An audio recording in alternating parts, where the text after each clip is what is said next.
de tu tiempo, pero es importante que le demos claridad a la gente que nos confía en Sin Censura.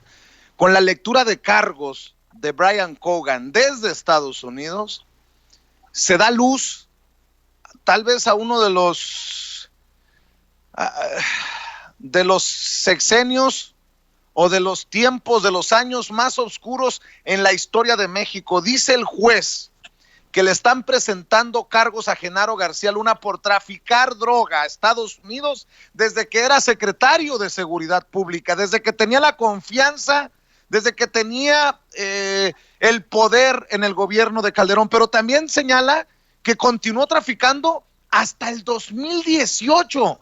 Oye, entonces esto ocurrió no solamente, pensaríamos mucho, con la anuencia, la complicidad de Felipe Calderón, sino también en tiempos de Peña Nieto, hasta el 2018. Esto es una barbaridad y yo quiero que nos des esa reflexión sobre lo que significa, porque hablamos de García Luna y sabemos, entendemos que estamos hablando de algo oscuro, de algo feo, pero es horroroso lo que nos lee en los cargos contra Genaro García Luna el juez Brian Cogan.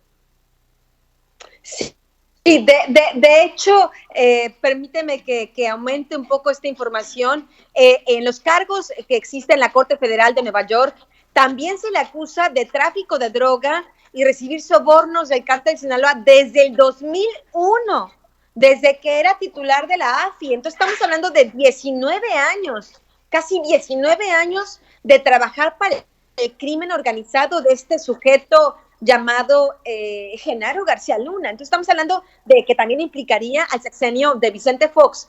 Y debo decir que no había oscuridad, al menos yo desde el 2008, en Los cómplices del presidente, en una serie de reportajes y libro que escribí, en el 2010, en el 2012, en el libro El Traidor. Hay una línea constante que es mencionar estos vínculos de García Luna con el crimen organizado.